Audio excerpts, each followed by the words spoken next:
What's good? What's good? Amidst all the chaos and cognitive dissonance that I have been open about, I'm making a conscious effort to reconstruct my belief system, my value system, sort of trying to reframe my worldview so as to experience less and hopefully just chill out a little bit. In doing so, that is going to require a lot of reading, I feel like. And I want to share some of that with you. Today, I just want to read an essay from Carl Jung's The Undiscovered Self. Here's a brief bit about what this book is from the back.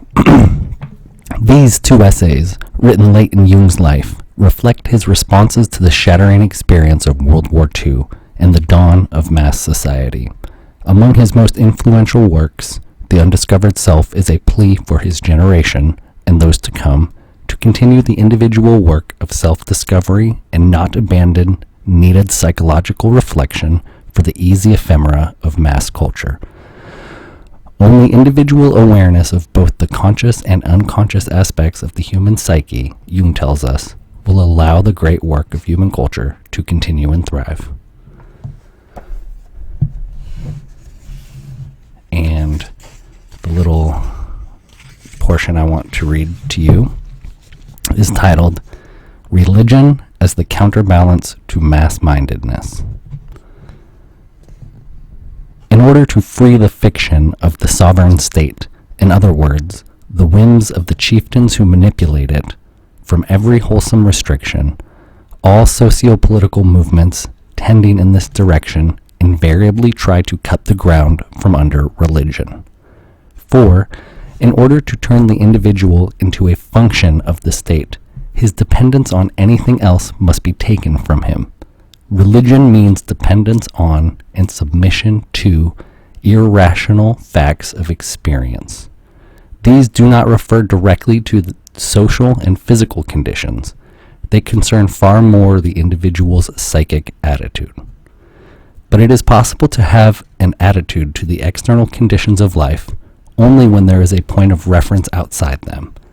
Religion gives, or claims to give, such a standpoint, thereby enabling the individual to experience his judgment and his power of decision. It builds up a reserve, as it were, against the obvious and inevitable force of circumstances to which everyone is exposed who lives lives only in the outer world and has no other ground under his feet except the pavement. If statistical reality is the only one, then that is the sole authority. There is then only one condition, and since no contrary condition exists, judgment and decision are not only superfluous, but impossible.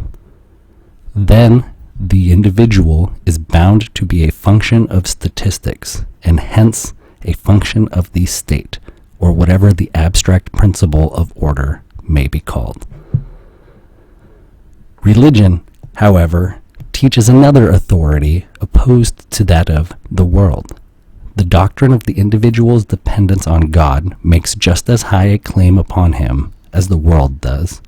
It may even happen that the absoluteness of this claim estranges him from the world in the same way as he is estranged from himself when he succumbs to the collective mentality. He can forfeit his judgment and power of decision in the former case, for the sake of religious doctrine, quite as much as in the latter. This is the goal which religion openly aspires to, unless it compromises with the state. When it does so, I prefer to call it not religion, but a creed. A creed gives expression to a definite collective belief, whereas the word religion expresses a subjective relationship to certain metaphysical, extra-mundane factors. A creed is a confession of faith intended chiefly for the world at large, and is thus an intra-mundane affair, while the meaning and purpose of religion lie in the relationship of the individual to God, Christianity, Judaism, Islam, or to the path of salvation and liberation, Buddhism. From this basic fact, all ethics is derived, which, without the individual's responsibility before God, can be called nothing more than conventional morality. Since they are compromises with mundane reality, the creeds have accordingly seen themselves obliged to undertake a progressive codification of their views, doctrines, and customs, and in doing so have externalized themselves to such an extent that the authentic religious element in them, the living relationship to and direct confrontation with their extra-mundane point of reference, has been thrust into the background. The denominational standpoint measures the worth and importance of the subjective religious relationship by the yardstick of traditional doctrine, and where this is not so frequent, as in Protestantism, one immediately hears talk of pietism, sectarianism, eccentricity, and so forth, as soon as anyone claims to be guided by God's will. A creed coincides with the established church, or, at any rate, forms a public institution whose members include not only true believers, but vast numbers of people who can only be described as indifferent in matters of religion, and who belong to it simply by force of habit. Here, the difference between a creed and a religion becomes palpable. To be adherent of a creed, therefore, it is not always a religious matter, but more often a social one, and, as such, it does nothing to give the individual any foundation. For this, he has to depend exclusively on his relation to an authority which is not of this world. The criterion here is not lip service to a creed, but the psychological fact that the life of the individual is not determined solely by the ego and its opinions or by social factors, but quite as much, if not more, by a transcendent authority.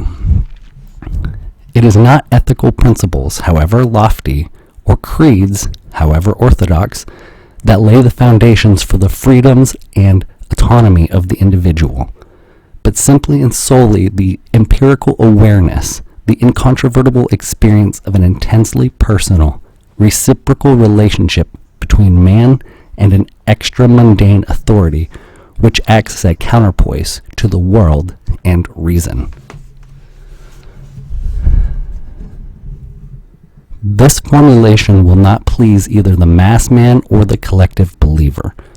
For the former, the policy of the state is the supreme principle of thought and action.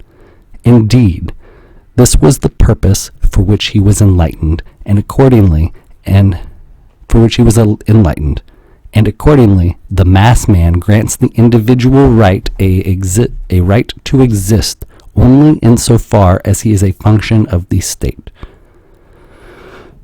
The believer, on the other hand, while admitting that the state has a moral and factual claim on him, confesses to the belief that not only man, but the state that rules him is subject to the overlordship of God, and that, in case of doubt, the supreme decision will be made by God and not by the state. Since I do not presume to any metaphysical judgments, I must leave it an open question whether the world, i.e., the phenomenal world of man, and hence nature in general, is the opposite of God or not. I can only point to the fact that the psychological opposition between these two realms of experience is not only vouched for in the New Testament, but is still exemplified very plainly today in the negative attitude of the dictator states to religion and of the church to atheism and materialism. Whew.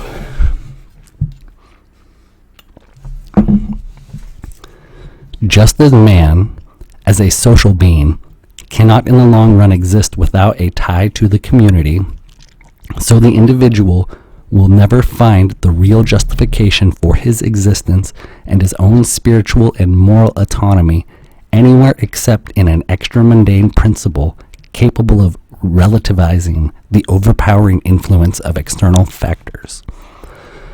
The individual who is not anchored in God can offer no resistance on his own resources to the physical and moral blandishments of the world.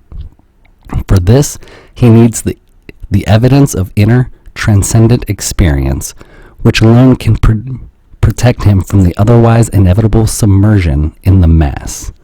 Merely intellectual or even moral insight into the stultification and moral irresponsibility of the mass man is a negative recognition only, and amounts to not much more than a wavering on the road to the atomization of the individual. It lacks the driving force of religious conviction. Since it is merely rational, the dictator state has one great advantage over bourgeois reason. Along with the individual, it swallows up his religious forces. The state takes the place of God.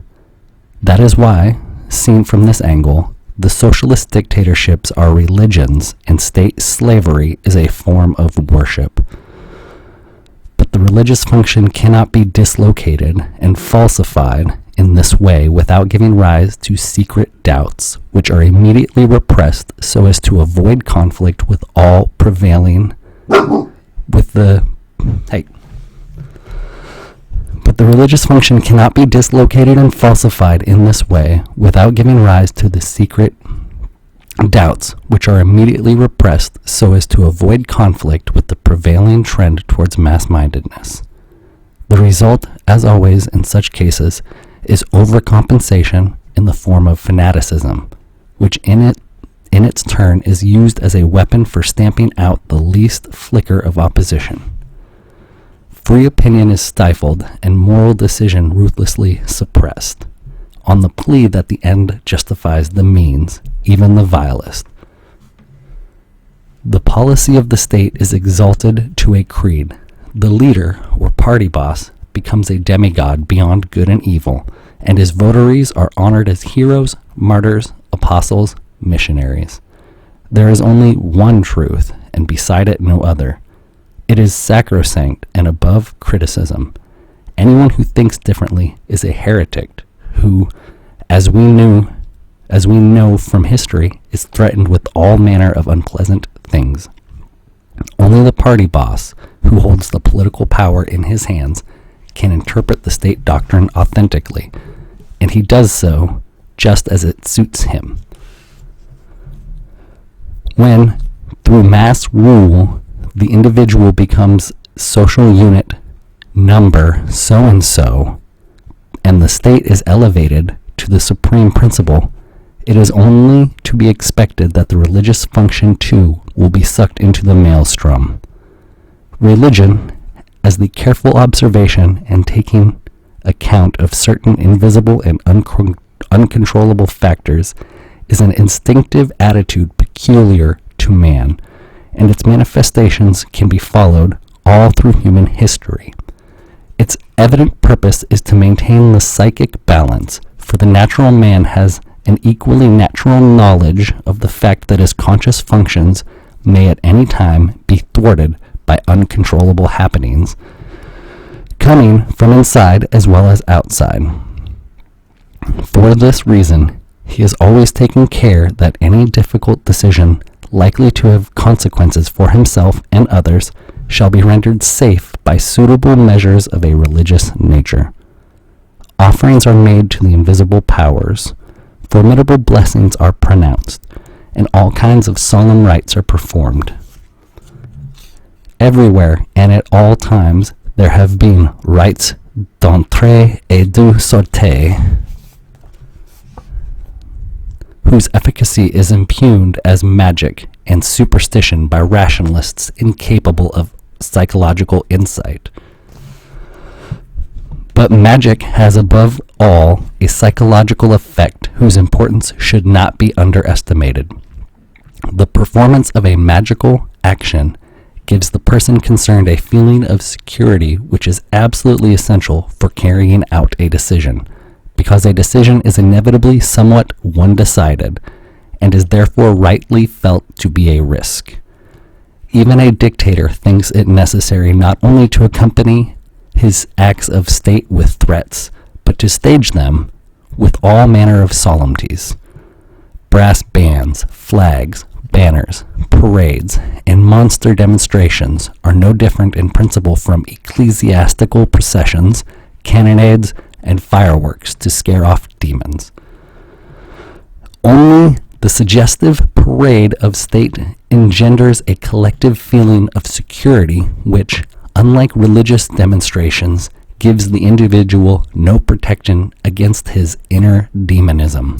Hence, he will cling all the more to the power of this state, i.e., to the mass, thus delivering himself up to it, psychically as well as morally, and putting the finishing touch to his social depotentiation.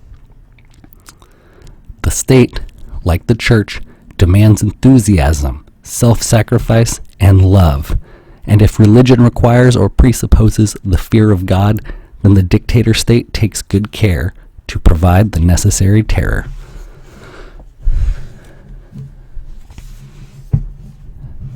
When the rationalist directs the main force of his attack against the miraculous effect of the right as asserted by tradition, he has in reality completely missed the mark. The essential point, the psychological effect, is overlooked, although both parties make use of it for directly opposite purposes. A similar situation prevails with regard to their respective conceptions of the goal. The goals of religion, deliverance from evil, reconciliation with God, rewards in the hereafter, and so on, turn into worldly promises about freedom from care for one's daily bread, for the future, and shorter working hours. I skipped a sentence. I'm going to go back.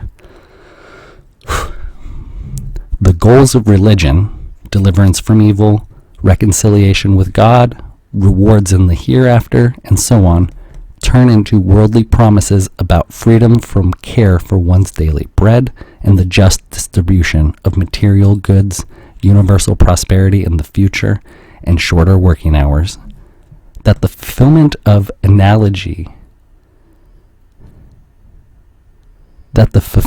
these promises is as far off as paradise only furnishes yet another analogy, and underlines the fact that the masses have converted from an extra-mundane goal to a purely worldly belief, which is extolled with exactly the same religious fervor and exclusiveness that the creeds display in the other direction. In order not to repeat myself unnecessarily, I shall not enumerate all the parallels between worldly and otherworldly beliefs, but shall content myself with emphasizing the fact that a natural function which has existed from the beginning, like the religious function, cannot be disposed of with rationalistic and so-called enlightened criticism. You can, of course, represent the doctrinal contents of the creeds as impossible and subject them to ridicule, but such methods miss the point and do not affect their religious function, which forms the basis of the creeds.